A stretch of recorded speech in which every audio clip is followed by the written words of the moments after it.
prends pitié. Seigneur, prends pitié. Seigneur, prends pitié. Prions le Seigneur. Chaque année, Seigneur, tu nous fais revivre le mystère pascal où l'homme rétabli dans sa dignité trouve l'espérance de la résurrection. Donne-nous de toujours accueillir avec amour ce que nous célébrons dans la foi. Par Jésus-Christ, ton Fils unique, notre Seigneur et notre Dieu, qui vit et règne avec toi dans l'unité du Saint-Esprit, maintenant et pour les siècles des siècles. Amen. Lecture du livre des Actes des Apôtres, chapitre 5, verset 17 au verset 26. En ces jours-là, intervint le grand prêtre, ainsi que tout son entourage, c'est-à-dire le groupe des Sadducéens, qui étaient remplis d'une ardeur jalouse pour la loi. Ils mirent la main sur les apôtres et les placèrent publiquement sous bonne garde. Mais pendant la nuit, l'ange du Seigneur ouvrit les portes de la prison et les fit sortir. Il leur dit: partez, tenez-vous dans le temple, et là, dites au peuple toutes ces paroles de vie. Ils l'écoutèrent. Dès l'aurore, ils entrèrent dans le temple, et là, ils enseignaient. Alors arriva le grand prêtre, ainsi que son entourage.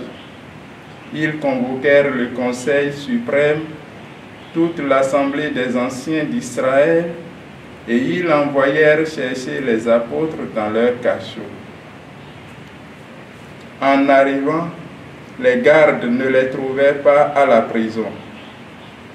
Ils revinrent donc annoncer: nous avons trouvé le cachot parfaitement verrouillé et les gardes en faction devant les portes. Mais quand nous avons ouvert, nous n'avons trouvé personne à l'intérieur. Ayant entendu ce rapport, le commandant du temple et les grands prêtres, tout perplexes, se demandaient ce qu'il adviendrait de cette affaire. Là-dessus, quelqu'un vient leur annoncer: les hommes que vous aviez mis en prison, voilà qu'ils se tiennent dans le temple et enseignent le peuple. Alors, le commandant partit avec son escorte pour les ramener, mais sans violence, parce qu'il avait peur d'être lapidé par le peuple. Parole du Seigneur. Nous rendons grâce à Dieu. Un pauvre cri, le Seigneur entend. Un pauvre cri, le Seigneur entend. Je bénirai le Seigneur en tout temps, sa louange sans cesse à mes lèvres. Je me glorifierai dans le Seigneur, que les pauvres m'entendent et soient en fête. Un pauvre cri, le Seigneur entend. Magnifiez avec moi le Seigneur, exaltons tous ensemble son nom. Je cherche le Seigneur, il me répond, de toutes mes frayeurs, il me délivre. Un pauvre cri, le Seigneur entend.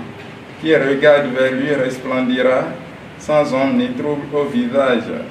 Un pauvre cri, le Seigneur entend. Il le sauve de toutes ses angoisses.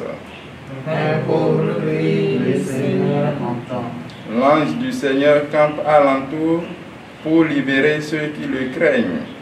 Goûtez et voyez, le Seigneur est bon, heureux qui trouve en lui son refuge.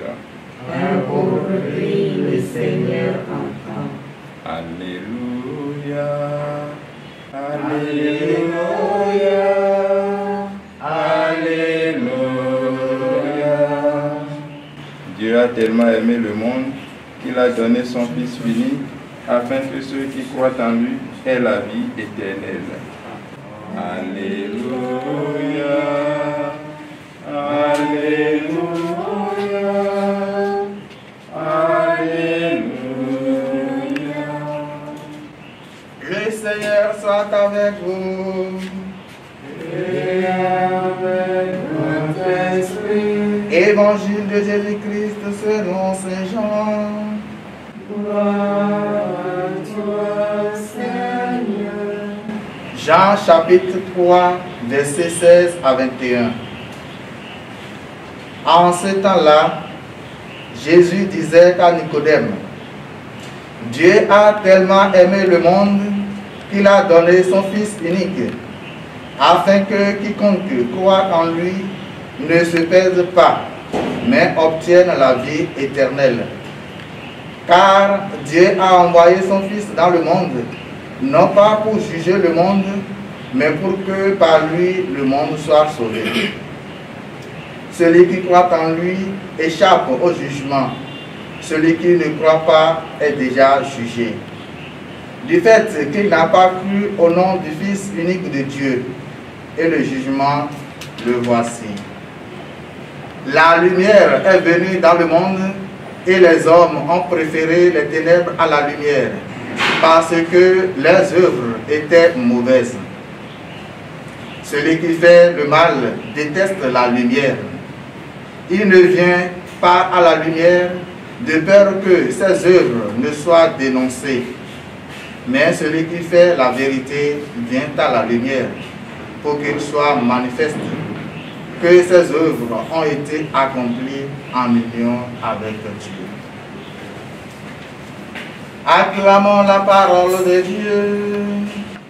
Gloire à toi, Seigneur Jésus.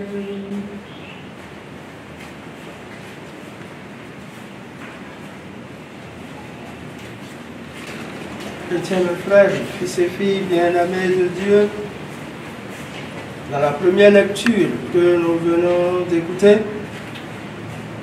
nous voyons combien Dieu est au cœur de nos difficultés. Les apôtres ont été arrêtés parce qu'ils ont proclamé la bonne nouvelle au nom de Jésus.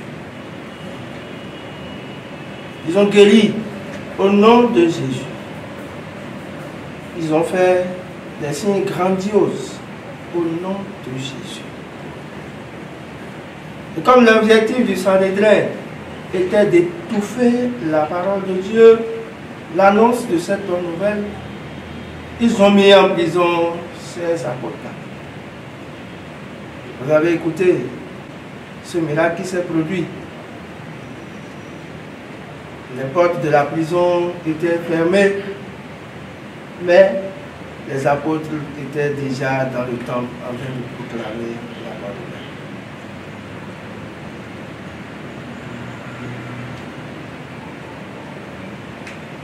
On ne peut pas imaginer que pendant que les apôtres avaient été arrêtés, des idées telles que voilà, le Seigneur il nous a laissés. C'est pour sa cause que nous annonçons la bonne nouvelle. C'est sa cause que nous défendons.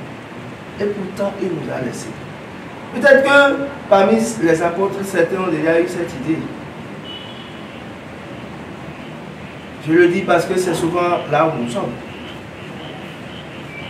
Quand nous rencontrons des difficultés dans la vie, c'est des raisonnements comme ça que nous menons. Un peu comme ce que nous vivons actuellement. Combien de fois nous n'avons pas dit le Seigneur, il est où et tout cela nous arrive. On a fermé les églises. Et Dieu se tait. Dieu ne dit rien. Jusqu'à quand ça va s'arrêter? Ce mal du coronavirus.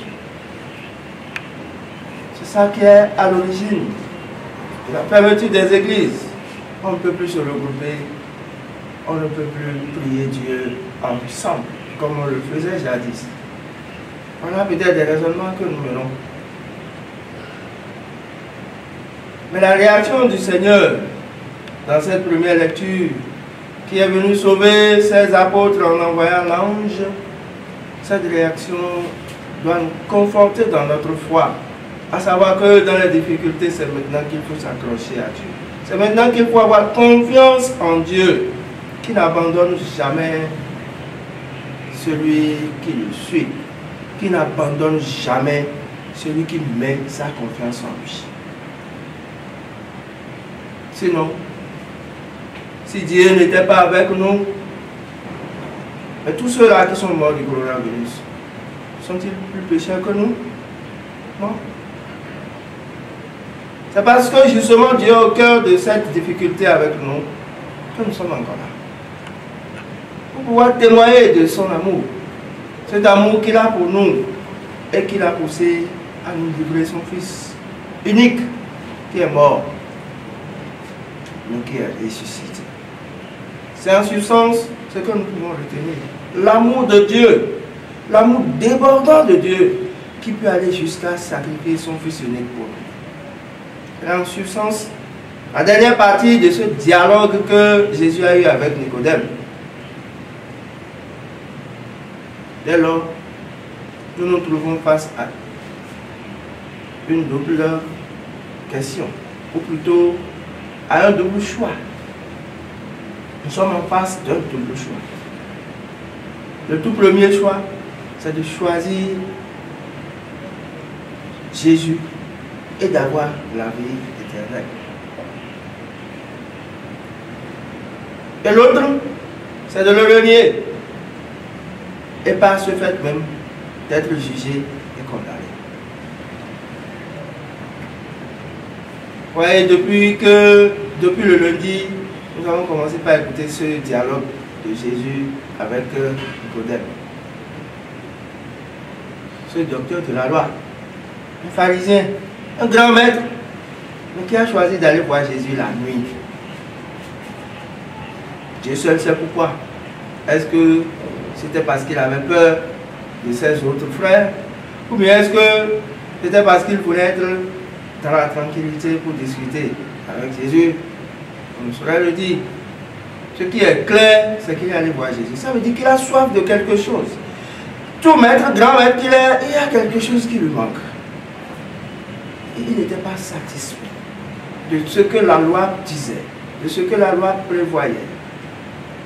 Comme quoi, Dieu passe au-delà de toute loi. Dieu, il est là pour nous sauver. Il est là pour nous témoigner de cet amour-là.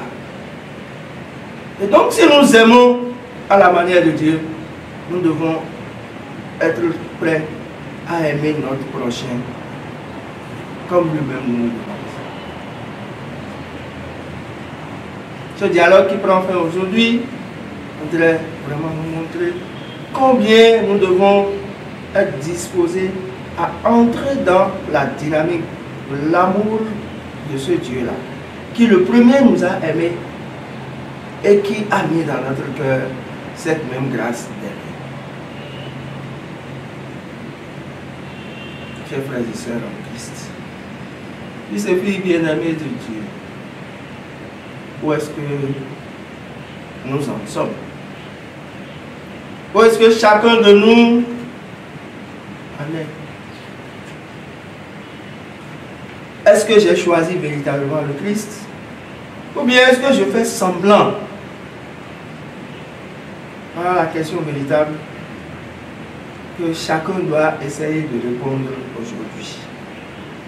Le Christ, lui, il a témoigné de cet amour, il est mort pour nous.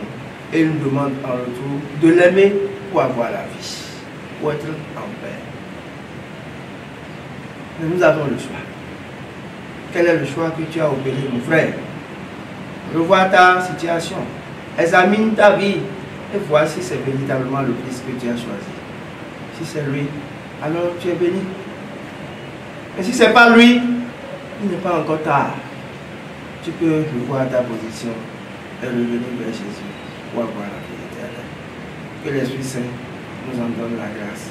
Au nom du Père et du Fils et du Saint-Esprit. Amen.